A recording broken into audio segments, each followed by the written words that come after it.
എല്ലാ മാന്യ സ്നേഹിതർക്കും ക്രിസ്തുവേശുവിന്റെ നാമത്തിൽ സ്നേഹവന്ദനങ്ങൾ. ഈ ദിവസങ്ങളിൽ നമ്മൾ ദുരുപദേശ സംഘടനകളെ കുറിച്ചുള്ള പഠനങ്ങളിലാണ്. അതിൽ നമ്മൾ ഇപ്പോൾ ചിന്തിച്ചുകൊണ്ടിരിക്കുന്നത് TPM എന്ന സംഘടനയെ കുറിച്ചാണ്. അതിനെക്കുറിച്ച് 10ാമത്തെ എപ്പിസോഡാണ് നമ്മൾ ഇപ്പോൾ ചെയ്യുന്നത്. ഈ സംസാരിക്കുന്ന എല്ലാ കാര്യങ്ങളും വചനാധിഷ്ഠിതമായിട്ടാണ് നമ്മൾ സംസാരിക്കുന്നത്. അതുകൊണ്ട് തന്നെ അവകൾക്ക് വരുന്ന മറുപടി നമ്മൾ ശ്രദ്ധിക്കേണ്ടുന്നതും വചനാധിഷ്ഠിതമായതും മാത്രം മതിയാകും. ഞാൻ ഈ പാഠഭേദങ്ങൾ നടത്തി വരുമ്പോൾ ഒരുപാട് കാര്യങ്ങൾ ഇതിനകത്ത് എനിക്ക് മനസ്സിലാക്കുവാൻ കഴിഞ്ഞു. അതിൽ പ്രധാനപ്പെട്ട കാര്യം, സഭ എന്നത് എന്താണെന്ന് പോലും മനസ്സിലാക്കാത്തവരാണ് അധികം ആൾക്കാരും. അതുകൊണ്ട് തന്നെ അവർ കമന്റ് ബോക്സിൽ കയറി TPM എന്ന സഭയെ നശിപ്പിക്കാൻ ഞാൻ ശ്രമിക്കുന്നു എന്ന മട്ടിലാണ് അവർ പ്രതികരിക്കുന്നത്.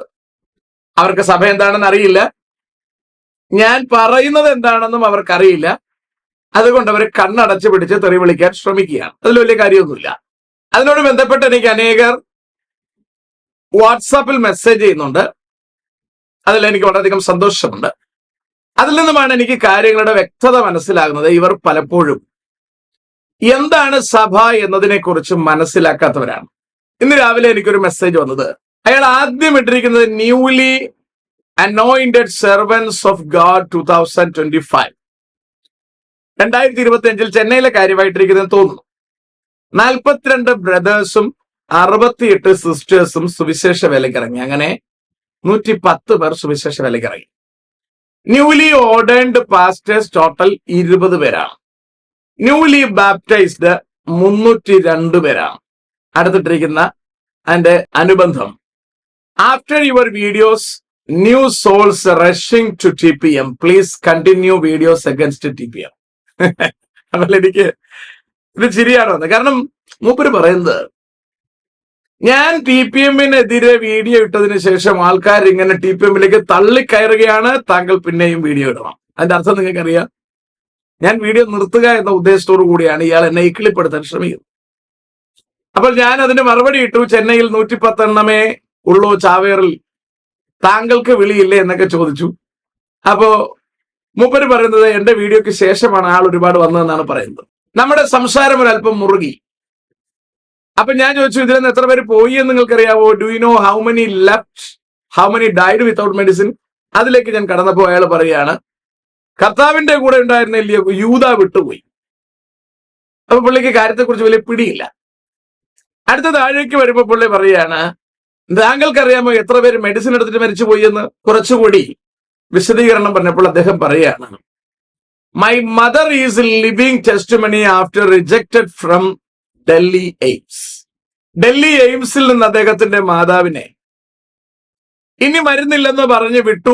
ഇപ്പോഴും അവർ ജീവിച്ചിരിക്കുന്നു. അതുകൊണ്ട് അതൊരു ജീവിക്കുന്ന സാക്ഷിയാണെന്നുള്ളതാണ് അദ്ദേഹത്തിന്റെ വാദം. അപ്പൊ ഞാൻ ചോദിച്ചു, എത്ര വയസ്സായി? 82 ആയി. അപ്പൊ ഞാൻ പറഞ്ഞു, എന്റെ വീട്ടിൽ ഇപ്പോഴും 3 പേര് 82 ക്രോസ് ചെയ്തവര് ജീവിച്ചിരിപ്പുണ്ട്. അവര് മരുന്ന് കഴിച്ചത് കൊണ്ടാണ് ഇതുവരെ എത്തിയത്. ഇല്ലെങ്കിൽ നിശ്ചയമായും അവർ വളരെ വർഷങ്ങൾക്ക് മുമ്പ് തന്നെ മരിച്ചു പോകുമായിരുന്നു എന്ന കാര്യം ഓർപ്പിച്ചു. അതിനുശേഷം ഞാൻ പറഞ്ഞു, എന്റെ ഡാഡിയുടെ മാതാപിതാക്കൾ അവരുടെ 30കളിൽ മരുന്ന് ഉപയോഗിക്കാതെ മരിച്ചുപോയവരാണ്. അപ്പൊ അദ്ദേഹം എനിക്ക് മറുപടി ഇട്ടിരിക്കുകയാണ്, that's their personal decision, that's good. ഏത്? മരുന്ന് കഴിക്കുന്നത് അവരുടെ വ്യക്തിപരമായ കാര്യമാണ്, ദാറ്റ്സ് ഗുഡ്. അടുത്തിട്ടിരിക്കുകയാണ്, 30ാം വയസ്സിൽ മരിച്ചുപോയവരെ കുറിച്ച് പറയാണ്, I believe they reached heavenly place, that's great things in their life, so will praise the Lord. അപ്പൊ അവര് അന്ന് മരിച്ചുപോയത് വലിയ കാര്യമായിട്ട് പുള്ളി പറയുക. അടുത്ത ചോദ്യം, what about you abstain medicine? താങ്കളെ കുറിച്ചുള്ള അഭിപ്രായം എന്താണ്? അപ്പൊ അയാൾ പറഞ്ഞ എങ്ങനെയാണ്, I am not that much strong in faith, I have full freedom to do so that in my church. ഇതെന്നെ വളരെയധികം ചിന്തിപ്പിച്ചു. അദ്ദേഹത്തിന്റെ അഭിപ്രായത്തിൽ ഞാൻ അത്രയ്ക്ക് വിശ്വാസത്തിൽ എത്തിയിട്ടില്ല. അപ്പോൾ ഇവിടെ ആ ചർച്ചിൽ കൂടുന്ന ഒരാൾക്ക് തന്നെ ഞാൻ വിശ്വാസത്തിൽ കുറഞ്ഞയാളാണെന്നൊരു ചിന്ത തെറ്റിദ്ധാരണയായി മോൾഡ് ചെയ്തിരിക്കുകയാണ്. ഇതിനെക്കുറിച്ചുള്ള ഒരുപാട് വിശദീകരണങ്ങൾ എനിക്ക് പറയേണ്ടതായിട്ടുണ്ട്. കാരണം ഈ വിശ്വാസം ഒന്നും ബേസ് ഉള്ളതല്ല, അടിസ്ഥാനമുള്ളതല്ല. നിങ്ങൾ കല്ലുമല കുഞ്ഞുമോൻ എന്ന് പറഞ്ഞ ദൈവാസനെ കുറിച്ച് കേട്ടിരിക്കാൻ സാധ്യതയുണ്ട്. മൂപ്പര് വളരെ വയസ്സായിട്ടാണ് മരിക്കുന്നത്. ഏറെക്കുറെ മരിക്കുന്നതിന്റെ അടുത്ത് വരെ മൂപ്പര് മെഡിസിൻ ഒന്നും ഉപയോഗിച്ചിട്ടില്ല. ടിപിഎംകാരുടെ സഹയാത്രികനായി നടന്നൊരു മനുഷ്യനാണ്. പിന്നെ വിവാഹമൊക്കെ കഴിഞ്ഞ് അദ്ദേഹം നല്ലൊരു ചർച്ചിലെ പാസ്റ്ററായി നല്ലൊരു സംഘടനയെ നയിച്ചുകൊണ്ട് നല്ല വിശ്വാസ ജീവിതം സൂക്ഷിച്ചു പോയൊരു മനുഷ്യനാണ്. ആ മനുഷ്യൻ ജീവിതത്തിന്റെ അവസാന ഘട്ടത്തിൽ അദ്ദേഹത്തിന് മൂത്രതടസ്സമുണ്ടായപ്പോൾ ട്യൂബ് ഇടേണ്ടതായി വന്നു. അത് അദ്ദേഹത്തെ മാനസികമായി വിഷമിപ്പിച്ചു. എന്ന് പറഞ്ഞാൽ അദ്ദേഹം കരുതിയത് അദ്ദേഹത്തിന്റെ വിശ്വാസം നഷ്ടപ്പെട്ടു പോയി എന്ന് കരുതി. ഞാൻ പറഞ്ഞതിന്റെ അർത്ഥം ഇവകൾക്കൊന്നും തിരുവഴുത്തിൽ അടിസ്ഥാനമില്ല എന്ന വസ്തുത നമ്മൾ തിരിച്ചറിഞ്ഞിരിക്കണം. എന്തിനാണ് വെറുതെ ഒരടിസ്ഥാനവുമില്ലാത്ത കാര്യത്തിന് വേണ്ടി മാനസിക വ്യഥ അനുഭവിച്ച് ഇവിടെ നിന്ന് നാട് നീങ്ങേണ്ടി വരിക? അതുകൊണ്ട് എന്റെ ഇന്നത്തെ ടോപ്പിക് മെഡിസിനെ കുറിച്ചല്ല, അത് ഞാൻ വരുന്ന ടോപ്പിക്കിൽ പറയും. ഇപ്പോൾ ഈ ഒരു മനുഷ്യന്റെ കോൺവെർസേഷൻ എനിക്ക് പരിചയപ്പെടുത്തേണ്ടി വന്നതാണ്. നിങ്ങൾ ശ്രദ്ധിക്കുക, ആ മനുഷ്യൻ ഈ ചർച്ചിൽ വിശ്വാസിയായിട്ടിരിക്കുമ്പോഴും അദ്ദേഹത്തിനൊരു തെറ്റിദ്ധാരണയുള്ളത്, അയ്യോ ഞാൻ ഏതാണ്ട് വിശ്വാസത്തിൽ കുറഞ്ഞയാളാണ്, അതുകൊണ്ടാണ് ഞാൻ മരുന്ന് കഴിക്കേണ്ടി വരുന്നത്. ഇനി കഴിക്കാത്തവരുടെ വിശ്വാസം ഞാൻ ഏതാണ്ട് കൂടിയതാണ്. ഇത് രണ്ടും വചനാടിസ്ഥാനത്തിൽ അപകടകരമായതാണ് എന്ന വസ്തുത നമ്മൾ തിരിച്ചറിയണം. തൽക്കാലത്തേക്ക് അതവിടെ നിൽക്കട്ടെ, അത് പിന്നീട് ഒരു വീഡിയോയിൽ ചെയ്യാം. രോഗസൗഖ്യവും കാര്യങ്ങളും ഒക്കെ മറ്റൊരു വിശദീകരണ പഠനം ആവശ്യമായി വരുന്ന ഒരു സബ്ജക്റ്റാണ്. Let's talk later. ഇപ്പോൾ എനിക്ക് പറയാനുള്ളത് അതല്ല. കഴിഞ്ഞ ദിവസം ഒരാളൊരു മെസ്സേജ് ഇട്ടിരിക്കുന്നത് കണ്ടു, താങ്കൾ ആദ്യം താങ്കളുടെ സഭയെ ശരിയാക്കിയിട്ട് വാ, എന്നിട്ട് മതി ഞങ്ങളുടെ സഭ. അപ്പോൾ ഇവർക്കൊക്കെ സംഭവിക്കുന്ന ഒരു പ്രശ്നം, ഈ സഭ എന്ന് പറയുന്നത് ഓരോരുത്തർക്ക് ഓരോ സഭയുണ്ടെന്നാണ് ഇവരുടെ തെറ്റിദ്ധാരണ. ഞാനൊക്കെ സംസാരിക്കുന്നത് ഏതാണ്ട് വെളിയിലത്തെ സഭയ്ക്കെതിരായിട്ടാണ് എന്നാണ് ഇവർ കരുതുന്നത്. ഒരു കാര്യം നമ്മൾ തിരിച്ചറിയണം, സഭ എന്ന് പറഞ്ഞാൽ കർത്താവായ യേശുക്രിസ്തുവിന്റെ ശരീരമാകുന്ന സഭ ഒന്നേ ഉള്ളൂ. അത് യൂണിവേഴ്സൽ ചർച്ചാണ്. ആ ചർച്ചിലെ അംഗങ്ങളാണ് നമ്മൾ ഓരോരുത്തരും. നമ്മൾ ഏത് ചർച്ചിൽ നിന്നാലും, നമ്മൾ ഏത് ഡിനോമിനേഷനിൽ നിന്നാലും, നമ്മളൊക്കെ കർത്താവായ യേശുക്രിസ്തുവിന്റെ ശരീരമാകുന്ന സഭയുടെ ഭാഗമാണ്. വളരെ ശ്രദ്ധിച്ച് കേൾക്കണം. ഇനി നമ്മൾ അറിയേണ്ടത്, ഇപ്പോൾ എനിക്കൊരു വെളിപ്പാടുണ്ടായി എന്ന് പറഞ്ഞ് ഞാനൊരു വെളിപ്പാട് പറയുകയാണ്. ഇതിനോട് ചേർന്ന് ഇത് കൊള്ളാലോ എന്ന് പറഞ്ഞ് ഒരു 10 പേര് കൂടി. ഈ കൂടുന്ന 10 പേര് ചേർന്ന് നമ്മളൊരു സംഘടനയായി മാറും. നമ്മളും മറ്റെല്ലാ ചർച്ചുകാരും കർത്താവായ യേശുക്രിസ്തുവിന്റെ ശരീരമാകുന്ന സഭയുടെ ഭാഗങ്ങളാണെന്ന് മറക്കരുത്. അപ്പൊ തന്നെ എനിക്കൊരു സ്പെഷ്യൽ റെവലേഷൻ കിട്ടിയെന്ന മട്ടിന് ഞാൻ ഒന്ന് അവതരിപ്പിക്കുന്നു. എന്റെ കൂടെ 10 പേര് നിൽക്കുന്നു, അതൊരു ഗ്രൂപ്പായി മാറുന്നു. വളരെ ശ്രദ്ധിക്കണം. ഞാൻ പ്രാപിച്ചു എന്ന് പറഞ്ഞ, എനിക്ക് കിട്ടി എന്ന് പറഞ്ഞ വെളിപ്പാടിന് വചനാടിസ്ഥാനത്തിൽ ആധികാരികതയുണ്ടോ എന്ന് നമ്മൾ നോക്കണം. എന്റെ കൂടെ നിൽക്കുന്ന 10 പേർ നാളെ 100 ആകും, മറ്റന്നാൾ 1000 ആകും, അത് കഴിയുമ്പോൾ 1,00,000 അതിലല്ല കഥ. ഈ ഞാൻ പ്രാപിച്ചു എന്ന് പറയുന്ന വെളിപ്പാടിന് വചനത്തിൽ എന്താണ് അടിസ്ഥാനമുള്ളത്? അത് വചനാടിസ്ഥാനമല്ലെങ്കിൽ കർത്താവായ യേശുക്രിസ്തുവിന്റെ സഭയെ തകർക്കാൻ വേണ്ടി ഉണ്ടാകുന്ന ഒരു കൾട്ട് ഗ്രൂപ്പാണത്. അത് നമ്മൾ തിരിച്ചറിയണം.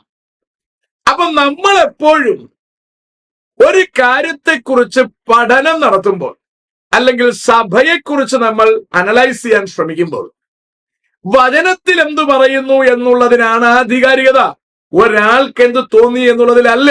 അപ്പൊ നമ്മൾ ഇപ്പോൾ ഓരോ സഭയെ എല്ലാരും ക്ലെയിം ചെയ്യാണ്, ഞങ്ങളാണ് കർത്താവിന്റെ ശരീരം. ശരീരമാണോ എന്നതിൽ നമ്മൾ വിലയിരുത്തുന്നത് വചനം വെച്ചിട്ടാണ്. വചനത്തിന് കൃത്യമായ പശ്ചാത്തലമുണ്ട്. ആ പശ്ചാത്തലം മനസ്സിലാക്കി ശരിക്കും ക്രിസ്തുവിനെ തിരിച്ചറിഞ്ഞ് ക്രിസ്തുവിൽ നിലനിൽക്കുവാൻ നമ്മൾ ശ്രമിക്കുമ്പോഴാണ് നമ്മൾ സഭയുടെ ഭാഗമാകുന്നത്. അല്ലാതെ നമ്മുടെ തോന്നിയാസം അപ്ലൈ ചെയ്യുമ്പോഴല്ല. കാത്തലിക് പറയുന്നു അവരാണ് തിരുസഭ. അവർക്ക് തിരുസഭയുമായി യാതൊരു ബന്ധവുമില്ല എന്ന് നമ്മൾ ഒറ്റവാക്കിൽ പറയാൻ കാരണം, വചനത്തിൽ പറഞ്ഞിരിക്കുന്ന ക്രിസ്തുവുമായിട്ട് അവർക്ക് ബന്ധമില്ല. വചനത്തിൽ ഏക മധ്യസ്ഥനേ ഉള്ളൂ എന്ന് പറയുമ്പോൾ അവർ മറിയത്തെയും അവിടം തുടങ്ങി താഴേക്ക് പുണ്യാളന്മാരുടെ ഒരു വലിയ നിരയെ വരെ നിർത്തിയിട്ടുണ്ട്. ഈ കാരണങ്ങളാലും വിഗ്രഹാരാധന നടത്തുന്നതിനാലും വചനത്തിന് സ്ഥാനം കൊടുക്കാത്തതിനാലും അടിസ്ഥാനപരമായി ജാതീയമായ സകല ആചാരങ്ങളും അതിനകത്ത് ഉൾപ്പെട്ടിരിക്കുന്നതിനാലും റോമൻ കാത്തലിക് എന്ന സഭയ്ക്ക് വിശുദ്ധ വചനവുമായി ബന്ധമില്ലാത്തത് കൊണ്ട് ക്രിസ്തുവുമായി യാതൊരു ബന്ധവുമില്ല എന്ന് നമുക്ക് ഉറപ്പിച്ച് പറയാം, ഈസി ആയിട്ട് പറയാം. അടുത്ത യാക്കോബയിൽ വരുമ്പോഴും അത് തന്നെയാണ്, ഓർത്തഡോക്സിൽ എത്തുമ്പോഴും അത് തന്നെയാണ്, മർത്തോമയിലേക്ക് വരുമ്പോഴും അത് തന്നെയാണ്. ഇതിൽ ഓരോന്നിൽ മാറി മാറി വരുമ്പോഴും ഇത് തന്നെയാണ് പ്രശ്നം. യഹോവ സാക്ഷികളുടെ അടുക്കൽ വരുമ്പോഴും അവരുടെ ഉപദേശവും ബൈബിളുമായി താരതമ്യം ചെയ്ത് നോക്കുമ്പോൾ അത് ഒക്കാതെ വരുന്നത് കൊണ്ട് നമ്മൾ അതിനെയും കൾട്ടായി മാറ്റി നിർത്തുന്നു. ഏറ്റവും ഒടുവിൽ വന്നാൽ ബ്രദറൻ വരെ നമ്മൾ മാറ്റി നിർത്തുന്നതിന് കാരണം അവർ വിശുദ്ധ വേദപുസ്തകത്തിലെ പിതാവ് പുത്രൻ പരിശുദ്ധാത്മാവിൽ വരുന്ന പഠിപ്പിക്കലുകളെ തെറ്റായി പഠിക്കുന്നിടത്തു നിന്നാണ്. പിതാവ് പുത്രൻ പരിശുദ്ധാത്മാവിനെ എങ്ങനെ തിരിച്ചറിയുന്നു എന്നതനുസരിച്ച്, എങ്ങനെ പഠിക്കുന്നു, എങ്ങനെ മനസ്സിലാക്കുന്നു എന്നതനുസരിച്ച് കൾട്ടായി മാറണമോ സഭയുടെ ഭാഗമായി മാറണമോ എന്ന് നമ്മൾ മനസ്സിലാക്കേണ്ടതായിട്ടുണ്ട്. ഇപ്പൊ ഞാൻ പറയുന്ന ഈ ഭാഗങ്ങൾ നിങ്ങൾക്ക് ഏറെക്കുറെ തിരിച്ചറിയാൻ കഴിയുന്നു എന്ന് ഞാൻ കരുതുകയാണ്. അപ്പോൾ സഭ എന്നത് യൂണിവേഴ്സൽ ചർച്ചാണ്, കർത്താവിന്റെ ശരീരമായ സഭയാണ്. അതിലൊരാൾ അംഗമാകുന്നത് വചനപ്രകാരമാണ്, വചനാധിഷ്ഠിതമാണ്, അല്ലെ? ഇപ്പൊ നിങ്ങൾക്കറിയാം, അമേരിക്കയിൽ കുറെ പേര് കുടിയേറി ചെന്നു, അല്ലെ? ഒളിച്ചൊക്കെ ചെന്ന് ഇൻഫിൽട്രേറ്റേഴ്സ് ആയിട്ട് അവിടെ ചെന്നു, നുഴഞ്ഞു കയറ്റക്കാരായിട്ട് ചെന്നു. അവരവിടെ നിന്ന് പിടിച്ച് ചങ്ങലിട്ട് വണ്ടി കയറ്റി ഇങ്ങോട്ട് വിടുകയാണ് ഉണ്ടായത്. എന്താ കാര്യം? അവരുടെ മാനദണ്ഡം അനുസരിച്ചല്ല ചെന്നത്. എല്ലാവരും അമേരിക്ക ചെന്നു പറ്റിയെന്നത് ശരിയാ, പക്ഷേ അവർക്കുള്ള മാനദണ്ഡം അനുസരിക്കാതെ ചെന്നത് കൊണ്ട് അവരെ എടുക്കാൻ അവർക്ക് കഴിയില്ല. ഇതുപോലെ തന്നെ നമ്മൾ ദൈവമക്കളാണെന്ന് അവകാശപ്പെടുന്നതിന്റെ മാനദണ്ഡം എന്ന് പറയുന്നത് ബൈബിളാണ്. ബൈബിൾ വിട്ട് നമുക്ക് എങ്ങും ചിന്തിക്കാൻ പറ്റത്തില്ല. എനിക്കിപ്പോൾ ഒരു കാര്യം തോന്നി, ഇത് ഞാൻ വിശ്വസിക്കുന്നു, അങ്ങനൊന്നും പറ്റത്തില്ല. അത് ഇയാൾ വീട്ടിലിരുന്ന് വിശ്വസിച്ചാൽ മതി. അതിന് വചനവുമായി ബന്ധമില്ലെങ്കിൽ സഭയുടെ ഉപദേശമായി എടുക്കാൻ സാധ്യമേ അല്ല. ഒരാൾ മരുന്ന് കഴിക്കാതിരുന്ന അയാൾക്ക് രോഗം സൗഖ്യമായി, നല്ല കാര്യം. ഒരാൾ മരുന്ന് കഴിച്ചിട്ട് അയാൾക്ക് സൗഖ്യമായി, നല്ല കാര്യം. ഇതിലേതെങ്കിലും ഒന്നാണ് കൂടിയതെന്ന് ആർക്കും പറയാൻ സാധ്യമല്ല. ഇതിനെ ഉപദേശമായി സ്ഥാപിച്ചെടുക്കാൻ വചനത്തിൽ ഇല്ലാത്തിടത്തോളം സാധ്യമല്ല. അവിടെയാണ് ഇതിന്റെ പ്രതിസന്ധി. ഞാൻ പറഞ്ഞതിന്റെ അർത്ഥം നിങ്ങൾക്ക് മനസ്സിലാവുമെന്ന് ഞാൻ കരുതുകയാണ്. നിങ്ങൾ ശ്രദ്ധിക്കേണ്ടുന്നത്, ഇവിടെ എന്റെ സഭ ഇയാളുടെ സഭ എന്ന് പറഞ്ഞ് രണ്ട് ചർച്ചയില്ല. ഇവിടെ ഒറ്റ ചർച്ചയുള്ളൂ. TPM-ന് അധപ്പതനം സംഭവിച്ചാൽ അത് നമ്മുടെയും അധപ്പതനമാണ്. TPM-ന് ഉയർച്ച സംഭവിച്ചാൽ അത് നമ്മുടെയും ഉയർച്ചയാണ്. അസംബ്ലീസ് ഓഫ് ഗോഡിനോ IPC-ക്കോ ഷാരോനോ ഒക്കെ തകർച്ച സംഭവിച്ചാൽ അത് എല്ലാവരുടെയും തകർച്ചയാണ്. എന്തിനധികം പോകണം? ഒരു സ്വതന്ത്ര സംഘടനയുടേതായാൽ പോലും അവരുടെ തകർച്ച എന്ന് പറയുന്നത് മുഴുവൻ ക്രിസ്തുവിന്റെ ശരീരത്തെ ബാധിക്കുന്നത് തന്നെയാണ്. അതിന്റെ വളർച്ച എന്ന് പറയുന്നത് മുഴുവൻ കർത്താവിന്റെ ശരീരത്തെ ബാധിക്കുന്നത് തന്നെയാണ്, സന്തോഷിപ്പിക്കുന്നത് തന്നെയാണ്. നമ്മൾ ഒറ്റ കാര്യമാണ് തിരിച്ചറിയേണ്ടത്, ഇത് വചനാധിഷ്ഠിതമാണോ ഈ വളർച്ച? ശരീരത്തിലെ എല്ലാ വളർച്ചകളെയും വളർച്ചയായി നല്ലതായി നമുക്ക് അംഗീകരിക്കാൻ കഴിയില്ല. ക്യാൻസർ ഒരു വളർച്ചയാണ്. അത് ശരീരത്തിന്റെ സിസ്റ്റത്തിന് ഓപ്പോസിറ്റായി വളരുന്നതാണ്. അത് ശരീരത്തിന് കേടായതാണ്. അപ്പോൾ ഞങ്ങൾ വളരുന്നു എന്ന് ക്യാൻസർ അവകാശപ്പെടുന്നതിൽ അർത്ഥമില്ല. ആ വളർച്ച ചിലപ്പോൾ മുഴുവൻ ബോഡിയെയും തകർക്കാൻ കാരണമായേക്കാം. ഞാൻ പറഞ്ഞതിന്റെ അർത്ഥം മനസ്സിലാകുന്നുണ്ടോ നിങ്ങൾക്ക്? ഇനി നമുക്ക് മുമ്പിലേക്ക് വരാം. അപ്പോൾ TPM-നെ എന്തുകൊണ്ടാണ് കൾട്ടർ എന്ന് പറയാൻ കാരണം? കഴിഞ്ഞ ചില ദിവസങ്ങളായി ചിലർ എനിക്ക് വീഡിയോ അയച്ചു തരുന്നുണ്ട്. ഒരു പാസ്റ്ററുടെ വീഡിയോ അയച്ചു തരുന്നുണ്ട്. അയാള് ഓർത്തഡോക്സിൽ നിന്ന് വന്നതാണെന്ന് പറയുന്നു. ഏതാണ്ട് ഒരു കൈനോട്ടക്കാരൻ വഴിയിൽ വെച്ച് അയാളെ കണ്ടു. താങ്കൾ കല്യാണം കഴിക്കില്ല എന്നും താങ്കളുടെ കൂടെ ഒരുപാട് സഹോദരിമാരുണ്ടാകുമെന്നും താങ്കൾ ഇങ്ങനെ നാട് നീളെ നടന്ന് ഏതാണ്ട് സുവിശേഷം പറയുമെന്നൊക്കെ ഏതോണ്ടോ കൈനോട്ടക്കാരൻ പറഞ്ഞു എന്നൊക്കെ അദ്ദേഹം പറയുന്നു. ഏതായാലും കർത്താവ് വിളിച്ചിട്ടല്ല, കൈനോട്ടക്കാരൻ പറഞ്ഞിട്ടാണ് അദ്ദേഹം വന്നതെന്ന് മനസ്സിലാക്കുന്നത്. ഇതൊന്നും പ്രശ്നമുള്ള കാര്യമല്ല. അയാൾ TPM-നകത്ത് നിന്നുകൊണ്ട് TPM മാത്രമല്ല ദൈവസഭ എന്ന മട്ടിൽ അയാൾ പ്രസംഗിക്കുന്നു. ഇതെല്ലാം ശരിയാണ്. പക്ഷേ അദ്ദേഹം പറയുന്ന ആ ഉപദേശങ്ങൾ TPM ഉപദേശങ്ങളല്ല. TPM ഉപദേശം നിങ്ങൾക്ക് തിരിച്ചറിയാൻ, 1 പാസ്റ്റർ പോൾ ജീവചരിത്രം നിങ്ങൾ വായിക്കുക. 2 പുതിയ നിയമ ശുശ്രൂഷ എന്ന് പറഞ്ഞവർക്കൊരു പുസ്തകമുണ്ട്. ഈ പുസ്തകം വായിക്കുക. ഇതിനകത്തൊക്കെ വളരെ വ്യക്തമായി എന്താണ് ഇവർ ഉദ്ദേശിക്കുന്നത് എന്നതിനെ കുറിച്ച് പറഞ്ഞിട്ടുണ്ട്. ഞാൻ പറഞ്ഞു വരുന്നതിന്റെ സാരം, പാസ്റ്റർ രാമൻകുട്ടിക്ക് അല്ലെങ്കിൽ പാസ്റ്റർ പോളിന് വെളിപ്പാടുണ്ടായി എന്ന് പറയുന്നത് നല്ല കാര്യമാണ്. അദ്ദേഹം മാനസാന്തരപ്പെട്ടു, സുവിശേഷം പ്രസംഗിച്ചു നടന്നു, അത്ഭുതങ്ങളൊക്കെ ചെയ്തു നടന്നു. കറക്റ്റാണ്. അദ്ദേഹം ജീവിച്ചിരിക്കുമ്പോൾ തന്നെ പാസ്റ്റർ ആൽവിൻ എത്തുന്നു. ആൽവിൻ പാസ്റ്റർ രാമൻകുട്ടിയേക്കാൾ എത്രയോ മടങ്ങ് ശ്രേഷ്ഠനായി ശുശ്രൂഷ മുഖത്ത് മാറുന്നു. എന്ന് പറഞ്ഞാൽ അത്ഭുതങ്ങളൊക്കെ ഭയങ്കരമായി മാറുന്നു, അയാളുടെ രീതി ഭയങ്കരമായി മാറുന്നു. അതുകൊണ്ട് തന്നെ അയാളുടെ വാക്കുകൾക്ക് അന്നത്തെ സംഘടന മുഖവില കൊടുത്തു, അത് സ്വീകരിക്കാൻ തയ്യാറായി. ഇതെപ്പോഴും വരുന്നൊരു അപകടമാണ്. അത്ഭുതങ്ങളുടെ മേമ്പൊടിയോടുകൂടി ഒരാൾ ഒന്ന് പറഞ്ഞാൽ അത് ജനം അംഗീകരിക്കും. ആ അത്ഭുതങ്ങളുടെ പുറകിൽ ആരാണെന്നത് പിന്നീട് പാസ്റ്റർ ആൽവിന്റെ ജീവചരിത്രം തെളിയിച്ചതാണ്.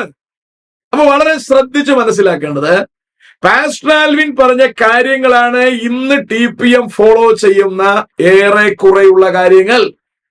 പാസ്റ്റർ ആൽവിൻ പറഞ്ഞ കാര്യങ്ങൾ ഇവർ ഫോളോ ചെയ്തിട്ട് ഏറ്റവും ഒടുവിൽ വരുമ്പോൾ പാസ്റ്റർ ആൽവിനെയും അദ്ദേഹത്തിന്റെ ഒടുവിലത്തെ ഉപദേശത്തെയും തള്ളിക്കളഞ്ഞു. എന്ന് പറഞ്ഞാൽ, മൂപ്പര് ആദ്യം കൊണ്ടുവന്നതാണ് വിശ്വാസ ഭവനം എന്നുള്ളത് രാമൻകുട്ടിയുടെ സംഭാവനയാണ്. അതിനെ പുഷ്ടിപ്പെടുത്തുന്നത് പാസ്റ്റർ ആൽവിന്റെ സംഭാവനയാണ്. അവിടെയാണ് ഈ പാകപ്പിഴകളൊക്കെ വരുന്നത്. നമ്പർ 1, ശുശ്രൂഷകരെ കുറിച്ചുള്ള കാര്യങ്ങൾ. അതിൽ പ്രധാനപ്പെട്ടതാണ്, ഞാൻ ഈ പുസ്തകമൊക്കെ പിന്നീട് പഠന വിധേയമാക്കും. ഇപ്പോൾ ജസ്റ്റ് ഒന്ന് നിങ്ങൾക്ക് മനസ്സിലാൻ വേണ്ടി മാത്രം പറയുകയാണെ. ഈ പുസ്തകത്തിന്റെ അവതാരികയിൽ 2ാം പാരഗ്രാഫ് ഒരു പകുതി എത്തുമ്പോൾ പറയുകയാണ്, പുതിയ നിയമ ശുശ്രൂഷകർ എല്ലാ വിധത്തിലും പഴയ നിയമ പുരോഹിതന്മാരെക്കാളും ലേവ്യരെക്കാളും ഉന്നത നിലവാരമുള്ളവരായിരിക്കണമെന്ന് മാത്രമല്ല. അല്ല, നടക്കുന്ന കാര്യമാണോ? പഴയ നിയമത്തിൽ പുരോഹിതന്മാരെ മാറ്റിയിരുന്നത് ഒരുപാട് യോഗ്യതകൾ കണക്കിലെടുത്താണ്. അതിനേക്കാൾ കൂടിയ യോഗ്യത, എന്ത് യോഗ്യതയാണ് ഇവർക്ക് ഡിമാൻഡ് ചെയ്യാൻ കഴിയുക എന്ന് എനിക്ക് മനസ്സിലാകുന്നില്ല. ഏതായാലും നമുക്ക് നോക്കാം, ഇവർ പറയുന്ന ഡിമാൻഡും ഈ പറയുന്ന പഴയ നിയമത്തിലെ ഡിമാൻഡുമായി മാച്ച് ആകുമോ എന്ന് നമുക്ക് നോക്കാം. അവർ തങ്ങളുടെ ജീവിതത്തിലും പ്രതിഷ്ഠയിലും ക്രിസ്തുവിനെ പോലെ ആയിത്തീരണമെന്നവർ പ്രതീക്ഷിക്കുന്നു. ആര് പ്രതീക്ഷിക്കുന്നു? ആഹാ, കണ്ടോ? അപ്പൊ ഇവര് തന്നെ ഒരു കാര്യം ഉണ്ടാക്കി വെക്കുകയാണ്. ഇത് പാസ്റ്റർ ആൽവിന് തോന്നിയ ഒരു ചിന്തയാണ്. പഴയ നിയമത്തിൽ പുരോഹിതന്മാർക്കുണ്ടായിരുന്നതിനേക്കാൾ കൂടിയ യോഗ്യത നമുക്ക് വേണം.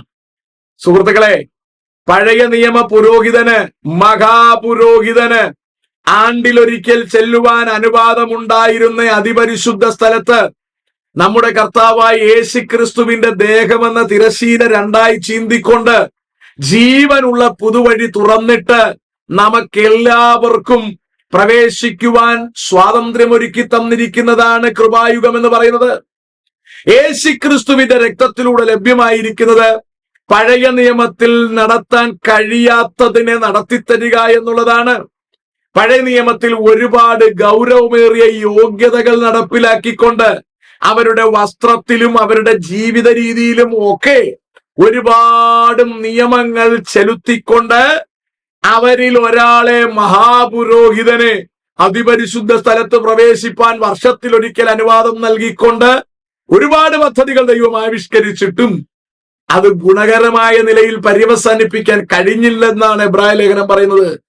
അതുകൊണ്ടാണ് ക്രിസ്തു തന്റെ ദേഹമുള്ള തിരശീല സകലർക്കും വേണ്ടി ചീന്തിക്കൊണ്ട് എല്ലാവർക്കും ദൈവാലയത്തിനകത്ത് അതിപരിശുദ്ധ സ്ഥലത്ത് പ്രവേശിക്കാനുള്ള ധൈര്യവും സ്വാതന്ത്ര്യവും തന്നു.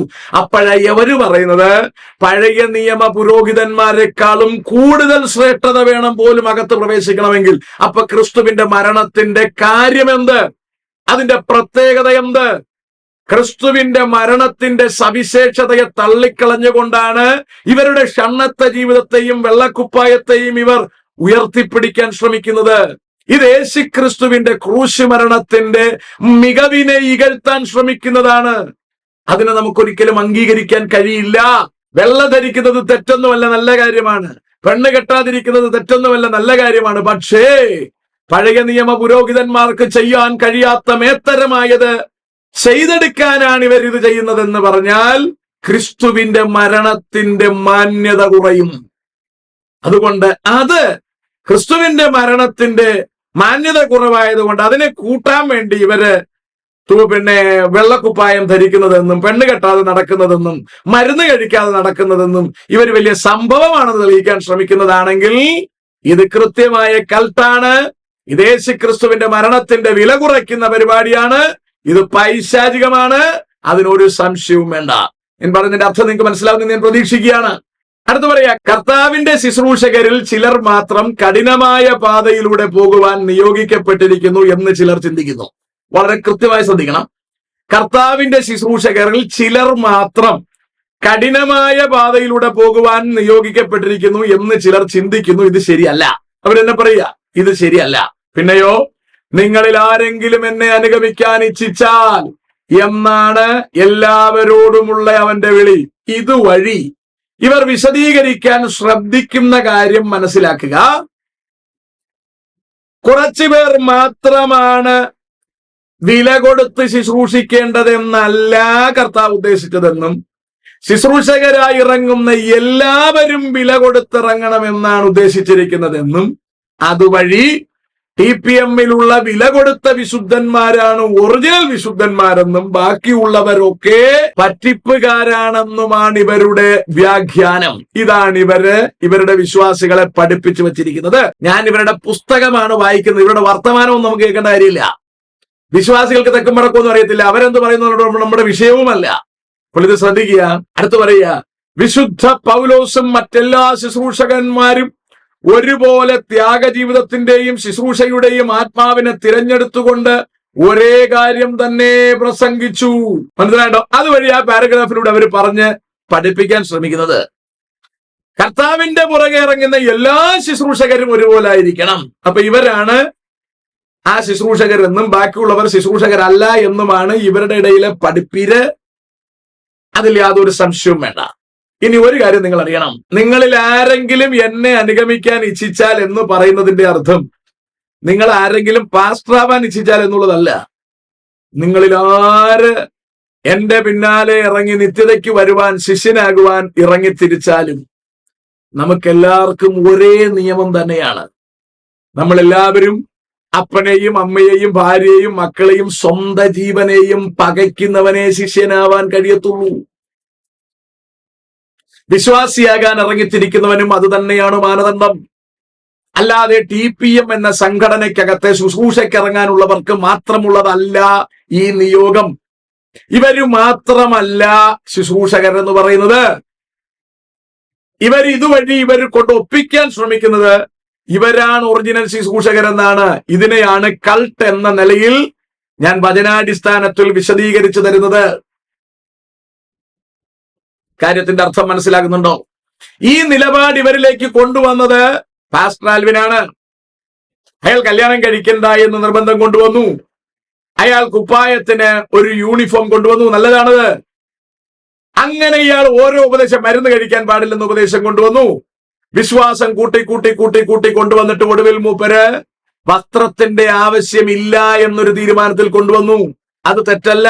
അയാൾ പറയുന്നത് കറക്റ്റാണ് അല്ലേ? എന്ന് പറഞ്ഞാൽ ഇങ്ങനെ വിവാഹം വേണ്ട എന്ന് വെക്കുന്ന അയാളെ സംബന്ധിച്ചിടത്തോളം, മരുന്ന് വേണ്ട എന്ന് വെക്കുന്ന അയാളെ സംബന്ധിച്ചിടത്തോളം എന്തിനാണ് ആഹാരവും എന്തിനാണ് വസ്ത്രവും? ഞാൻ പറഞ്ഞ ഇവിടെ കിട്ടുന്നുണ്ടോ?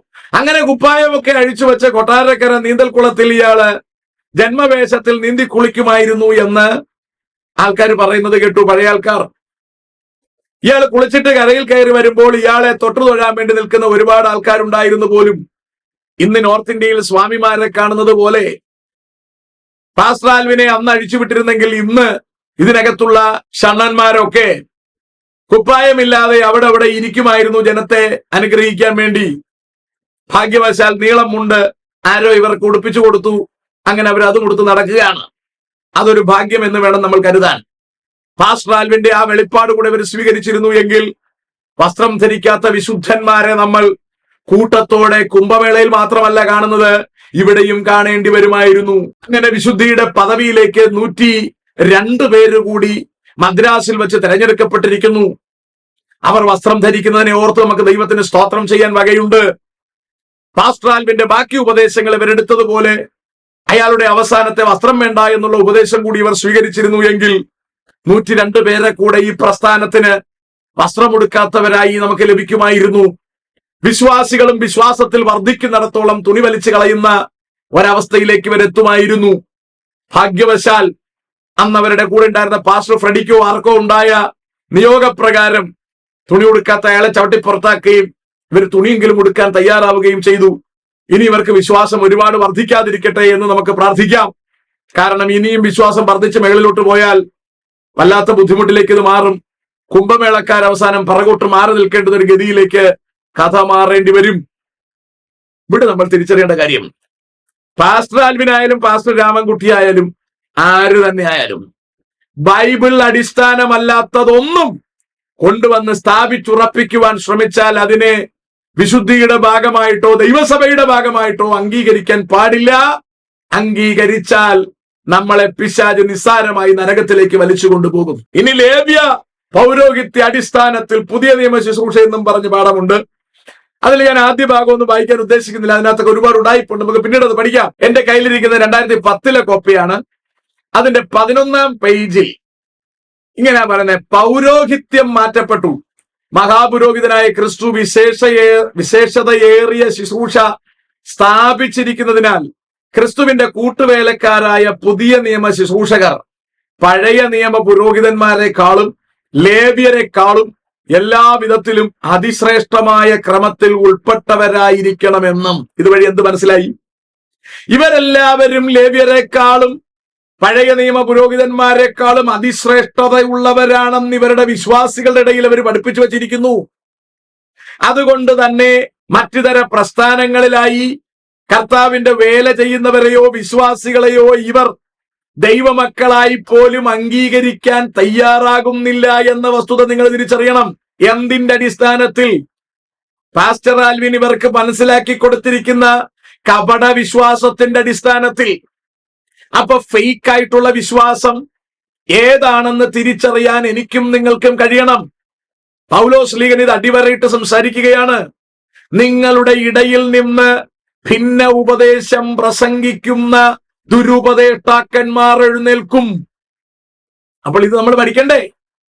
നമ്മുടെ ഇടയിൽ തന്നെ പെന്റക്കോസ്റ്റ് എന്ന ഭാവത്തിൽ വിരുദ്ധ ഉപദേശം പ്രസംഗിക്കുന്ന, അവർ തങ്ങളുടെ വഴിയെ ജനങ്ങളെ വലിച്ചു കളയുന്ന, തെറ്റായ തിന്മയുടെ ഉപദേശം പഠിപ്പിക്കുന്ന വ്യക്തികൾ എഴുന്നേറ്റ് വരുമ്പോൾ അത് ശരിയല്ലെന്ന് പറയേണ്ടുന്ന ഉത്തരവാദിത്വം നമുക്കില്ലെങ്കിൽ പിന്നെ എന്തു പണിയാണ് ഒരു ഉപദേശി എന്ന നിലയിൽ എനിക്കും നിങ്ങൾക്കുമുള്ളത്? എന്നെ ഒരുപാട് സ്നേഹിതർ വിളിച്ച് ഉപദേശിച്ചു അവരെ അങ്ങ് വിട്ടുകളയാൻ. നമ്മുടെ പണി ഉപദേശിക്ക, ശാസിക്ക, തർജനം ചെയ്യുക എന്നുള്ളതൊക്കെ തന്നെയാണ് സുഹൃത്തെ. ഒരു ഉപദേശി പണിക്കകത്ത് ഇതെല്ലാം വരുന്നത് തന്നെയാണ്. തിന്മയെ തിന്മയെന്ന് കണ്ടുപിടിച്ചാൽ അത് മനസ്സിലാക്കി കൊടുക്കാനും, വചനവിരുദ്ധമായതിനെ വിരുദ്ധമായതെന്ന് ജനത്തിന് പറഞ്ഞു മനസ്സിലാക്കി കൊടുക്കാനും. അല്ലെങ്കിൽ പിന്നെ എന്തിനാണ് നമ്മൾ ബൈബിൾ കോളേജുകളിൽ പഠിച്ചത്? തിരുവെഴുത്ത് പഠിക്കാൻ ദൈവം എന്തിനാണ് നമുക്ക് അവസരം തന്നത്? നമ്മുടെ സ്വന്തം ഭാഷയിൽ എന്തിനാണ് ദൈവം നമുക്ക് ബൈബിൾ തന്നത്? ഇവകളൊക്കെ ദൈവം നമ്മുടെ ഭാഷയിൽ തന്നിരിക്കുമ്പോൾ, വചനം പഠിച്ചു മനസ്സിലാക്കാനുള്ള എല്ലാ സൗകര്യങ്ങളും തന്നിരിക്കുമ്പോൾ, ഒരു വർഗം വചനം പഠിക്കേണ്ടതില്ലെന്നും മുട്ടിന്മേലിരുന്നാൽ കിട്ടുമെന്നും പറഞ്ഞ് വചനവിരുദ്ധമായ കാര്യങ്ങളെ ജനത്തിന്റെ ഇടയിലേക്ക് വാരി വിതറുന്നത് കണ്ടിട്ട് മിണ്ടാതിരിക്കാൻ ആത്മീകരായ നമുക്ക് എങ്ങനെ കഴിയും? ഇത് പ്രസ്ഥാനത്തിനെതിരെയുള്ള സംസാരമല്ല, ഇത് വചനവിരുദ്ധമായ പഠിപ്പിക്കലിനെതിരെയുള്ള സംസാരമാണ്. അത് നിങ്ങൾ തിരിച്ചറിയണം. മരുന്ന് കഴിക്കാത്തവര് മാത്രമല്ല, കഴിഞ്ഞ ദിവസം ഒരു വീഡിയോയിൽ ഞാൻ ശ്രദ്ധിച്ചു, ഓസ്ട്രേലിയയിൽ 14 വയസ്സുള്ള ഒരു കൊച്ചിന് മരുന്ന് കൊടുക്കാതെ കൊന്നുകളഞ്ഞു. അവരുടെ സഭയിലെ വിശ്വാസം അതാണ്. പാസ്റ്ററെ അടക്കം പോലീസ് അറസ്റ്റ് ചെയ്തു, ജീവപര്യന്തത്തിന് ശിക്ഷിച്ചെന്നാ കേട്ടത്. അപ്പോൾ ഇത് TPM-കാരുടെ മാത്രം ഉപദേശമല്ലിത്. ഇത് ഇതേ ചുവട് പിടിച്ച് നടക്കുന്ന ഒരുപാട് ബലഹീനരുണ്ട്. ആൾക്കാർ പറഞ്ഞവരെ തെറ്റിദ്ധരിപ്പിച്ചിരിക്കുന്നു. അപ്പൊ വചനവിരുദ്ധമായത് പലതും ഇവർ പ്രാക്ടീസ് ചെയ്തുകൊണ്ട് നിത്യതയിൽ കൂടിയ സ്ഥലം കിട്ടുമെന്ന തെറ്റിദ്ധാരണയിൽ അവർ മുമ്പിലേക്ക് ജീവിക്കുമ്പോൾ അത് തെറ്റാണ്, തിന്മയാണ് എന്ന് പറഞ്ഞു കൊടുക്കേണ്ടുന്ന ഉത്തരവാദിത്വം നമുക്കില്ലെങ്കിൽ പിന്നെ എന്ത് പണിക്കാണ് നമ്മൾ വചനം പഠിച്ചത്? അതല്ലേ പൗലോസ് പറയുന്നത്? തിമോഥെയോസിന്റെ 2-ാം ലേഖനം 4-ാം അധ്യായം 2 മുതലുള്ള വാക്യം, വചനം പ്രസംഗിക്കുക, സമയത്തും അസമയത്തും ഒരുങ്ങി നിൽക്കുക, സകല ദീർഘക്ഷമയോടും ഉപദേശത്തോടും കൂടെ ശാസിക്കുക, തർജ്ജനം ചെയ്യുക, പ്രബോധിപ്പിക്കുക. ഇതെല്ലാം നമ്മുടെ സംസാരത്തിൽ വരുന്നില്ലേ? ഇത് ചെയ്യാതിരിക്കാൻ കഴിയുമോ? അത് താഴേക്ക് പറയുക, അവർ പഥ്യോപദേശം പൊറുക്കാതെ, തിരുവെടുത്തു പറഞ്ഞിരിക്കുന്ന ഉപദേശം പൊറുക്കാതെ, കർണരസമാകുമാറ് കേൾക്കാൻ ഇഷ്ടമുള്ളത്. അല്ലെ, കഴിഞ്ഞ ദിവസം ഉപദേശിമാര് പറയുന്ന കേട്ടു, ഇത്ര വലിയ കൺവെൻഷൻ വേറെ ആർക്ക് നടത്താനൊക്കും? ഇത് കർണരസത്തിനെ കൊള്ളാകൂ. വേറൊരു ഉപദേശി പറയുന്നത് കേട്ടു, TPM-ലെ ആഹാരം എത്ര വലുതാണെന്നറിയാമോ? ഇവനെയൊക്കെ പിടിച്ച് തിന്നാൻ പറഞ്ഞു വിടണം. ഇതാണോ ക്രിസ്തു? ഇതിനാണോ ക്രിസ്തു മരിച്ചത്? ക്രിസ്തു ഭൂമിയിലായിരിക്കുമ്പോൾ ശിഷ്യന്മാരും കൂടെ നടന്നവരടുത്ത് പറയാ, നിങ്ങൾ അത്ഭുതം കണ്ടതുകൊണ്ടല്ല, അപ്പം തിന്നത് കൊണ്ടാണ് നിങ്ങൾ എന്റെ പുറകെ നടക്കുന്നത്. അപ്പൊ തിന്നാൻ നടക്കുന്നവനെ അതിന്റെ പണിക്ക് വിടുക. ജനക്കൂട്ടത്തിന്റെ ഇടയിൽ ബുക്ക് വിൽക്കാനും അവരുടെ ഇടയിൽ തുണി വിൽക്കാനും തുണിയിൽ മുക്കുന്ന കഞ്ഞിയും നീലവും വിൽക്കാൻ നടക്കുന്നവൻ, തമ്പേർ വിൽക്കാൻ നടക്കുന്നവൻ അതിന്റെ പണിക്ക് നടക്കണമെന്നേ. നമ്മൾ അതിനാണോ യാത്ര ചെയ്യുന്നത്? കർണരസമാകുമാറ് സ്വന്തം മോഹങ്ങൾക്കൊത്തവണ്ണം ഉപദേഷ്ടാക്കന്മാരെ പെരുക്കുകയും സത്യത്തിന് ചെവി കൊടുക്കാതെ കെട്ടുകഥ കേൾപ്പാൻ തുനിയുകയും ചെയ്യുന്ന കാലം വരും. നീയോ നിർമ്മതനായിരിക്ക. നീയോ സകലത്തിലും നിർമ്മതനായിരിക്കുക, കഷ്ടം സഹിക്ക, സുവിശേഷകന്റെ പ്രവർത്തി ചെയ്യുക, നിന്റെ ശുശ്രൂഷ നിറപടിയായി നിവർത്തിക്ക. ഇത് നമ്മുടെ ഉത്തരവാദിത്വമല്ലേ? കണ്ടോ? അപ്പൊ ഇവരുടെ ശുശ്രൂഷകന്മാർ ഏതാണ്ട് കൂടിയ ഇനമാണെന്ന് വചനത്തിൽ ഇല്ലാത്തത് പറഞ്ഞു പഠിപ്പിച്ച് ജനത്തെ തെറ്റിപ്പിക്കാൻ ശ്രമിക്കുകയാണ്, വർഗം തിരിക്കാൻ ശ്രമിക്കുകയാണ്. ഇവരുടെ വിശ്വാസികൾക്ക് മറ്റുതര വിശ്വാസികളെ കണ്ടാൽ കൈകൊടുക്കാൻ പോലും മടിയാണ്. ഇവരുടെ ശുശ്രൂഷകർക്ക് മറ്റു ശുശ്രൂഷകരെ കണ്ടാൽ അംഗീകരിക്കാൻ ബുദ്ധിമുട്ടാണ്. ഏതാണ്ട് 1-2 തെറ്റിത്തെറിച്ച് ഉപദേശിമാർ മറ്റുള്ളവരെ കാണുമ്പോൾ അംഗീകരിക്കുന്നു എന്ന് പറയുന്നതിൽ വലിയ മാന്യതയൊന്നും നിങ്ങൾ കാണണ്ട. അടിസ്ഥാനപരമായി ഇവരുടെ ഉപദേശം മറ്റൊന്നാണെന്ന് നിങ്ങൾ തിരിച്ചറിയണം. ഇവരുടെ സഭകളിൽ മറ്റുതര സഭകളിൽ നിന്ന് വിവാഹം നടന്നാൽ ചെല്ലുന്ന ഉപദേശിമാർക്ക് മാന്യമായ ഒരു കസേര പോലും അവർ കൊടുക്കില്ല, പ്രാർത്ഥിക്കാൻ പോലും അവർ കൊടുക്കില്ല. ഇവർ മറ്റുള്ളവരുമായി ഇടപഴകില്ല. കാരണം ഇവരുടെ വിചാരം ഇവർ ലേവിയരെക്കാളും കൂടിയ ഏതുണ്ടോ സാധനമാണെന്നാണ്. ഇത് തെറ്റാണ്, ഇത് തിന്മയാണ്, ഇത് വചനവിരുദ്ധമാണ്. അത് പറയുകയല്ലെങ്കിൽ എന്റെ പണി മറ്റെന്താണ്? ഇത് പറഞ്ഞപ്പോ കഴിഞ്ഞ ദിവസം ഒരുത്തൻ പറഞ്ഞിരിക്കുന്നത് കണ്ടു, ഇയാള് യൂട്യൂബിൽ പൈസയ്ക്ക് വേണ്ടിയാണ് ഇതൊക്കെ പറയുന്നത്, ഇയാള് മോണിറ്റൈസേഷൻ ഓഫ് ചെയ്യണം. ഞാൻ മോണിറ്റൈസേഷൻ ഓഫ് ചെയ്യുന്നില്ലെന്ന് മാത്രമല്ല, പലരും എന്നെ വിളിച്ചിട്ട് എന്റെ അടുത്ത് പറഞ്ഞു, പാസ്റ്ററെ അക്കൗണ്ട് നമ്പർ വേണമെന്നൊക്കെ പറഞ്ഞ് ഞാൻ ആർക്കും കൊടുത്തിരുന്നില്ല, ഇനി അത് ഞാൻ തരാൻ താല്പര്യപ്പെടുകയാണ്. എന്നെ നിങ്ങൾ വാട്സാപ്പിൽ കണക്ട് ചെയ്യുന്ന അതേ നമ്പർ തന്നെയാണ് എന്റെ ഗൂഗിൾ പേ. അതുകൊണ്ട് നിങ്ങൾക്ക് ഈ ശുശ്രൂഷയെ സഹായിക്കാൻ താല്പര്യമുള്ളവർ, സപ്പോർട്ട് ചെയ്യാൻ താല്പര്യമുള്ളവർ അതിൽ ഗൂഗിൾ പേ ചെയ്തുകൊള്ളുക. കാരണം എനിക്ക് ഇതിൽ നിന്ന് മോണിറ്റൈസേഷൻ ചെയ്തിട്ട് ഇതിൽ നിന്ന് പൈസ വരുന്നതാണ് ഇവന് ചൊറുക്കെങ്കിൽ, അല്ലാതെ ഓപ്പൺ ആയിട്ട് ആൾക്കാർ പൈസ ഇടട്ടെ, ആ പൈസ മേടിക്കാൻ എനിക്ക് യോഗ്യതയുണ്ട്. കാരണം ഇതൊക്കെ ഇരുന്ന് വായിച്ച് പഠിച്ച് മണിക്കൂറുകൾ ചിലവഴിച്ചതിന് ശേഷമാണ് ഞാൻ വീഡിയോ ചെയ്യുന്നത്. അവകൾ ചെയ്ത് എഡിറ്റ് ചെയ്ത് നിങ്ങളുടെ കൈകളിലേക്ക് എത്തിക്കാൻ എനിക്കിതിന്റെ പുറകിൽ ഒരുപാട് റിസ്ക് ഉണ്ട്. അതുകൊണ്ട് അതിനെ സപ്പോർട്ട് ചെയ്യാൻ താല്പര്യമുള്ള എല്ലാവർക്കും സപ്പോർട്ട് ചെയ്യാനുള്ള സൗകര്യം ഞാൻ ഓപ്പൺ ചെയ്യുകയാണ്. അതുകൊണ്ട് പ്രയാസമുള്ള ആരെങ്കിലും ഉണ്ടെങ്കിൽ നിങ്ങൾ ഇരുന്ന് മോങ്ങിക്കോളൂ, യാതൊരു പ്രശ്നവും എനിക്കില്ല. ഞാൻ പറഞ്ഞതിന്റെ അർത്ഥം മനസ്സിലാവുന്നെന്ന് പ്രതീക്ഷിക്കുന്നു. ഒരുപാട് പേരുടെ അഭിപ്രായം മാനിച്ച് ഞാൻ കമന്റ് ബോക്സ് ബ്ലോക്ക് ചെയ്യാൻ താല്പര്യപ്പെടുന്നു. അതുകൊണ്ട് കമന്റ് ബോക്സ് ഞാൻ ഓഫ് ചെയ്തിടുകയാണ്. നിങ്ങൾക്ക് എല്ലാവർക്കും വേണ്ടി നമ്പർ ഞാൻ ഓപ്പൺ ചെയ്തിടുകയാണ്. നിങ്ങൾക്ക് ഞാൻ പറയുന്ന കാര്യങ്ങൾ വചനാധിഷ്ഠിതമല്ലെന്ന് തോന്നിയാൽ, അല്ല വചനാധിഷ്ഠിതമാണെന്ന് തോന്നിയാൽ, ഇത് രണ്ട് തോന്നിയാലും നിങ്ങളുടെ അഭിപ്രായങ്ങൾ വാട്സാപ്പിൽ എന്നെ അറിയിക്കാം. അവകൾ വോയിസ് ആയിട്ടോ ചാറ്റായിട്ടോ നിങ്ങൾക്കിടാം. അവകൾ വേണ്ടി വന്നാൽ ഞാൻ യൂട്യൂബിൽ പബ്ലിഷ് ചെയ്തോളാം, നിങ്ങളുടെ അനുവാദത്തോടു കൂടി മാത്രം. അല്ലാതെ തെറി വിളിക്കാൻ നടക്കുന്നവർ തെറി വിളിച്ചുകൊണ്ട് നടക്കട്ടെ. അത് നമ്മൾ നോക്കേണ്ടുന്ന കാര്യമില്ല. എനിക്കെതിരെ വീഡിയോ ഇട്ടുകൊണ്ട് എന്നെ അപമാനിക്കാൻ ഇറങ്ങി തിരിച്ചിരിക്കുന്നവരുണ്ട്. അതെല്ലാം ദൈവം അവരെ ഏൽപ്പിച്ചിരിക്കുന്ന ജോലിയാണ്. Let them do that. അതെന്റെ ജോലിയേ അല്ല. എനിക്കൊന്നേ നിങ്ങളോട് പറയാനുള്ളൂ, വചനാധിഷ്ഠിതമായതല്ല TPM-ന്റെ അടിസ്ഥാനപരമായ ഉപദേശം. ആ കാര്യം ഓരോ പേജും മറിച്ച്, അവരുടെ ഓരോ പുസ്തകവും എടുത്ത് ഓരോ പേജും മറിച്ച് അവകൾക്കകത്തുകൂടി പാസ്റ്റർ ആൽവിനുണ്ടായ വെളിപ്പാടെന്ന മട്ടിന് വിശദീകരിക്കപ്പെട്ടിരിക്കുന്ന വെളിവുകേടുകൾ പൊതുജനത്തിന്റെ മധ്യേ കൊണ്ടുവരിക ദൈവം എന്നെ ഏൽപ്പിച്ചിരിക്കുന്ന ഉത്തരവാദിത്വമാണ്. That's why I am doing this. നിങ്ങൾ എനിക്ക് വേണ്ടി പ്രാർത്ഥിക്കണം. പാസ്റ്റർ ആൽവിനെയും അദ്ദേഹത്തിന്റെ ഒടുവിലത്തെ ഉപദേശത്തെയും ഇവർ പുറന്തള്ളിയതുപോലെ അയാൾ കൊണ്ടുവന്ന, അല്ലെങ്കിൽ അയാളിലൂടെ പിശാച് കൊണ്ടുവന്ന സകല ദുരുപദേശങ്ങളെയും ഇവർ പുറത്തു കളയണം. ഇല്ലെങ്കിൽ ഇവർ വചനത്തിന് വിരുദ്ധമായി ജനത്തെ തിന്മയിലേക്ക് നടത്തുന്നു എന്ന വസ്തുത ഇവർ തിരിച്ചറിയണം. അതുകൊണ്ട് 10,000-കണക്കിന് ജനം പരാജയപ്പെട്ടാലും, ഇതറിയാതെ പോയാലും, 50 പേർ അല്ലെങ്കിൽ 5 പേർ ഇതറിഞ്ഞാൽ, 5 പേർ രക്ഷപ്പെട്ടാൽ അത് മതി എന്ന് വിശ്വസിക്കത്തക്ക ഒരു വിശ്വാസത്തിന്റെ പിൻബലം ദൈവം എനിക്ക് നൽകിയിട്ടുണ്ട്. എനിക്ക് വേണ്ടി പ്രാർത്ഥിക്കുന്ന 1000-കണക്കിന് ജനമുണ്ടെന്ന് എനിക്ക് ഉറപ്പുണ്ട്. ഞാൻ ഈ ചെയ്യുന്നത് ക്രിസ്തുവിന്റെ സഭയ്ക്ക് വേണ്ടിയിട്ടാണ് എന്ന് എനിക്ക് 100% ഉറപ്പുണ്ട്. അതുകൊണ്ട് പ്രസ്ഥാനത്തിന് കാവൽ നിൽക്കുക അല്ല എന്റെ ജോലി. കർത്താവായ യേശു ക്രിസ്തുവിന്റെ ശരീരമാകുന്ന സഭയ്ക്ക് വേണ്ടി ശുശ്രൂഷിപ്പാനാണ് കർത്താവ് ഞങ്ങളെ തിരഞ്ഞെടുത്തിരിക്കുന്നത്. അത് തന്നെയാണ് ചെയ്യുന്നത്. അടുത്ത വരികൾ കൂടി കേട്ടോളൂ, ഞാൻ അവസാനിപ്പിക്കാൻ താല്പര്യപ്പെടുകയാണ്. പൗരോഹിത്യം മാറ്റപ്പെട്ടു. മഹാപുരോഹിതനായ ക്രിസ്തു വിശേഷതയേറിയ ശുശ്രൂഷ സ്ഥാപിച്ചിരിക്കുന്നതിനാൽ ക്രിസ്തുവിന്റെ കൂട്ടുവേലക്കാരായ പുതിയ നിയമ ശുശ്രൂഷകർ പഴയ നിയമ പുരോഹിതന്മാരെക്കാളും ലേവ്യരെക്കാളും എല്ലാവിധത്തിലും അതിശ്രേഷ്ഠമായ ക്രമത്തിൽ ഉൾപ്പെട്ടവരായിരിക്കണമെന്നും തന്റെ ശുശ്രൂഷകർ തങ്ങളുടെ ജീവിതത്തിലും പ്രതിഷ്ഠയിലും വിശുദ്ധിയിലും, വാക്കുകൾ ശ്രദ്ധിക്കണം, തങ്ങളുടെ ജീവിതത്തിലും പ്രതിഷ്ഠയിലും വിശുദ്ധിയിലും, ഇത് ഇവരുടെ വാക്കുകളാണിത്.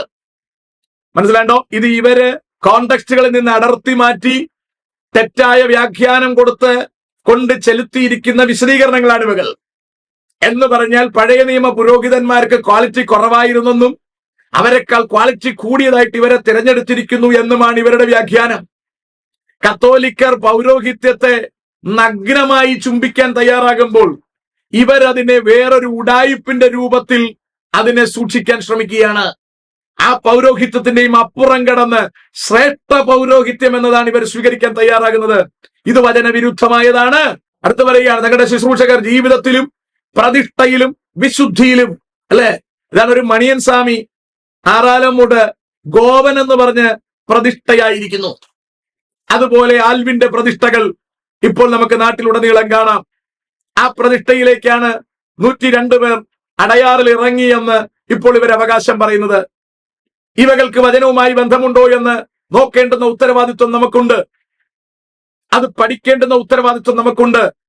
അപ്പോസ്തലനായ പൗലോസ് ചെയ്യുന്ന ശുശ്രൂഷയാണോ ഇവർ ചെയ്യുന്നത് എന്നും വചനത്തിൽ അപ്പോസ്തലന്മാർക്കുണ്ടായിരുന്ന എന്ത് യോഗ്യതയാണ് ഇവർക്കുള്ളത് എന്നും നമുക്ക് വചനാടിസ്ഥാനത്തിൽ വിചിന്തനം ചെയ്യേണ്ടതായിട്ടുണ്ട്. അല്ലാതെ ഇത്തരത്തിലുള്ള തെറ്റായ വിശദീകരണങ്ങൾ ജനത്തെ കബളിപ്പിക്കുന്ന, ഇവരുടെ കണ്ണിൽ മുളകുപൊടി വിതറുന്ന ഇമാതിരി ദുരുപദേശങ്ങളെ കണ്ടില്ലെന്ന് നടിച്ചിരിക്കുന്നത് ഷണ്ണത്വമാണ്. അടുത്തു പറയുന്ന ഭാഗം കേൾക്കാം. എന്നാൽ പുതിയ നിയമ ശുശ്രൂഷയുടെ ശ്രേഷ്ഠതയും ശക്തിയും പ്രതിഷ്ഠയും നഷ്ടമാക്കി. ശ്രദ്ധിക്കണേ, പുതിയ നിയമ ശുശ്രൂഷയുടെ ശ്രേഷ്ഠതയും ശക്തിയും പ്രതിഷ്ഠയും നഷ്ടമാക്കി കർത്താവിന്റെ കൽപ്പനകളെ ഗണ്യമാക്കാതെ സഭകളിൽ നുഴഞ്ഞു കയറിയിരിക്കുന്ന നവീനോപദേഷ്ടാക്കന്മാരും വിരളമല്ല. ഇതിന്റെ അർത്ഥം എന്താണ്? ഇതിന്റെ അർത്ഥം വിവാഹം കഴിക്കുന്ന, വെള്ളമുണ്ടുടുക്കാത്ത, മരുന്നുപയോഗിക്കുന്ന ആൾക്കാരെല്ലാം നവീനോപദേശക്കാരാണെന്നാണ്. രാമൻകുട്ടിയുടേതാണ്, പാസ്റ്റർ ആൽവിന്റേതാണ് 1923 മുതൽ 60 വരെയുള്ള ഉപദേശം. മനസ്സിലാകുന്നുണ്ടോ? ഇതാണ് നവീനോപദേശം.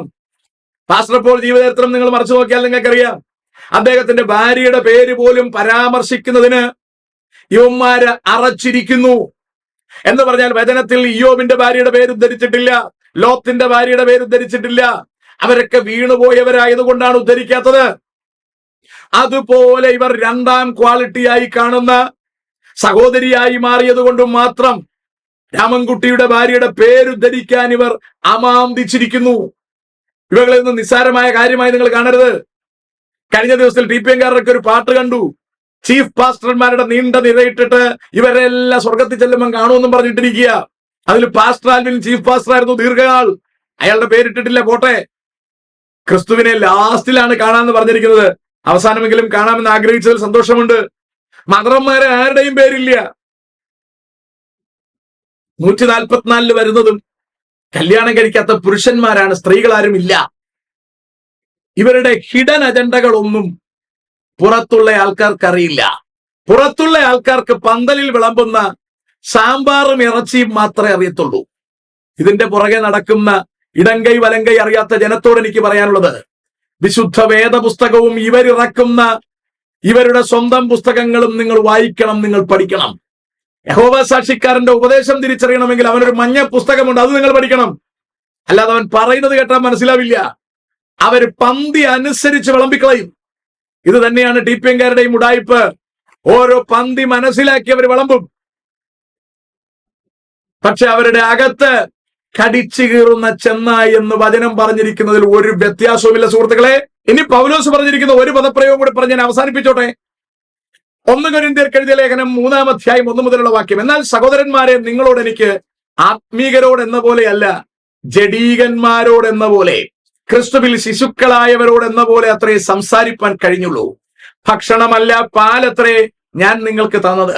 ഭക്ഷിപ്പാൻ നിങ്ങൾക്ക് കഴിവില്ലായിരുന്നു, ഇപ്പോഴും കഴിവായിട്ടില്ല. ഇന്നും നിങ്ങൾ ജഡീകന്മാരല്ലോ. കൊരിന്ത് സഭയോട് പറയാണ്, നിങ്ങളുടെ ഇടയിൽ ഈർഷ്യയും പിണക്കവും ഇരിക്കെ നിങ്ങൾ ജഡീകന്മാരും ശേഷം മനുഷ്യരെ പോലെ നടക്കുന്നവരുമല്ലയോ? ഒരുത്തൻ ഞാൻ പൗലോസിന്റെ പക്ഷക്കാരൻ എന്നും മറ്റൊരുത്തൻ ഞാൻ അപ്പല്ലോസിന്റെ പക്ഷക്കാരൻ എന്നും പറയുമ്പോൾ നിങ്ങൾ സാധാരണ മനുഷ്യരല്ലയോ? അപ്പല്ലോസാർ, പൗലോസാർ. കണ്ടോ, വളരെ കൃത്യമായി ചോദിക്കുക. നിങ്ങൾ ഇങ്ങനെ പക്ഷം തിരിയുന്നത് എങ്ങനെ? ഇപ്പൊ TPM-കാർ, IPC-കാർ, AG-കാർ, ഈ കാറുകളെല്ലാം മാറണം. നമ്മളെല്ലാവരും ക്രിസ്തുവിൽ ഒന്നാകണം. അപ്പോൾ തന്നെ വചനത്തിലുള്ള വിശ്വാസവും വചനത്തിലുള്ള ഉപദേശവും മാത്രമേ നമുക്ക് പാടുള്ളൂ. അല്ലാതെ പോളിന് കിട്ടിയ ഉപദേശം, ആൽവിന് കിട്ടിയ ഉപദേശം, അങ്ങനൊന്നും നമുക്ക് ഉപദേശങ്ങളില്ല. ബൈബിൾ എന്ത് പറയുന്നു? 21-ാം വാക്യം പറയാ, ആകയാൽ ആരും മനുഷ്യരിൽ പ്രശംസിക്കരുത്, മനുഷ്യരിലോ സംഘടനകളിലോ പ്രശംസിക്കരുത്. ഞങ്ങളുടെ അപ്പച്ചന്മാർ കൂടിയതാണ്, ഞങ്ങളുടെ അപ്പച്ചന്മാർ വെള്ളമുണ്ടുടുക്കുകയാണ്, ഞങ്ങളുടെ അപ്പച്ചന്മാർ മരുന്ന് കഴിക്കത്തില്ല. മനുഷ്യരിൽ പ്രശംസിക്കരുത്. നമ്മൾ പ്രശംസിക്കേണ്ടത് ക്രിസ്തുവിലാണ്. നിങ്ങൾ ശ്രദ്ധിക്കൂ, പൗലോസ് അത്ര ക്ലിയർ ആയിട്ട് പറഞ്ഞിരിക്കുകയാണ്. ഫിലിപ്പിയർക്കെഴുതിയ ലേഖനം 3-ാം അധ്യായം, ഒടുവിൽ എന്റെ സഹോദരന്മാരെ കർത്താവിൽ സന്തോഷിപ്പി. അതേ കാര്യം നിങ്ങൾക്ക് പിന്നെയും എഴുതുന്നതിൽ എനിക്ക് മടുപ്പില്ല. നിങ്ങൾക്കത് ഉറപ്പുമാകുന്നു. നായ്ക്കളെ സൂക്ഷിപ്പീൻ, ആകാത്ത വേലക്കാരെ സൂക്ഷിപ്പീൻ, വിച്ഛേദനക്കാരെ സൂക്ഷിപ്പീൻ. എന്താ വിച്ഛേദനക്കാർ? യേശുക്രിസ്തുവിന്റെ രക്തത്താൽ വീണ്ടെടുക്കപ്പെടൽ ഉണ്ടായിട്ടും പിന്നെയും ജനത്തിന് പരിച്ഛേദന വേണമെന്ന് പഠിപ്പിച്ചവരെ സൂക്ഷിക്കാൻ പറയുകയാണ്. അപ്പോഴാണ് ഇവരിവിടെ ന്യായപ്രമാണത്തിന് കഴിയാത്തത് കൊണ്ട് ക്രിസ്തു വന്നതിനെ മറന്നുപോയിട്ട് ന്യായപ്രമാണം പോലും കൽപ്പിക്കാത്ത കാര്യങ്ങൾ ചെയ്യാൻ ജനത്തെ നിർബന്ധിക്കുന്നു. ഇത് വിച്ഛേദനയാണ്. ക്രിസ്തുവിനോടുള്ള രക്ഷ നമുക്ക് സ്വായത്തമായിരിക്കുന്നു. ഇനി മരുന്ന് കഴിക്കാതിരുന്നാലേ രക്ഷയുള്ളൂ എന്ന് കരുതരുത്. അതാണ് വിശ്വാസത്തിന്റെ പ്രദർശനം എന്ന് കരുതരുത്. വെള്ളക്കുപ്പായമാണ് ഇതിന്റെ പ്രദർശനം എന്ന് കരുതരുത്. പെണ്ണ് കെട്ടാതിരിക്കുന്നതാണ് വിശ്വാസത്തിന്റെ തെളിഞ്ഞ വ്യാഖ്യാനം എന്ന് കരുതരുത്. ഇത് ആകാത്ത വേലയാണ്. അതാ പൗലോസ് പറയുന്നത്, നായ്ക്കളെ സൂക്ഷിപ്പീൻ, ആകാത്ത വേലക്കാരെ സൂക്ഷിപ്പീൻ, വിച്ഛേദനക്കാരെ സൂക്ഷിപ്പീൻ. നാമല്ലോ പരിച്ഛേദനക്കാർ. ആര്? ദൈവത്തിന്റെ ആത്മാവ് കൊണ്ട് ആരാധിക്കുകയും ക്രിസ്തുവേശുവിൽ പ്രശംസിക്കുകയും ജഡത്തിൽ പ്രശംസിക്കാതിരിക്കുകയും ചെയ്യുന്ന നാം തന്നെ. ഇത് ജഡത്തിലാണ് പ്രശംസ മുഴുവൻ.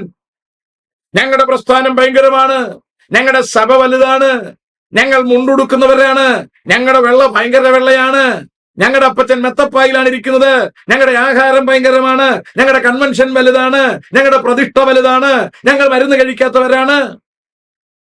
ഇതെല്ലാം തിന്മയായതാണ്.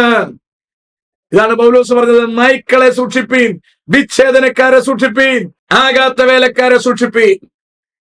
അതുകൊണ്ട് TPM-ന്റെ ഉപദേശ സംവിധാനങ്ങൾ അടിസ്ഥാനപരമായി വചനവിരുദ്ധമായതാണ്.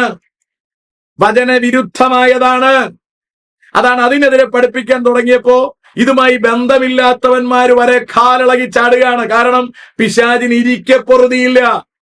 അതുകൊണ്ട് മാന്യ സുഹൃത്തുക്കൾ ഇക്കാര്യം തിരിച്ചറിയണം. TPM-ലെ എല്ലാവരും ഇത് തിരിച്ചറിയണം. ക്രിസ്തുവിന്റെ സഭയുടെ ഭാഗമായ നമ്മൾ എല്ലാവരും ഇത് തിരിച്ചറിയണം. മാക്സിമം ജനത്തിന് ഷെയർ ചെയ്ത് കൊടുക്കണം.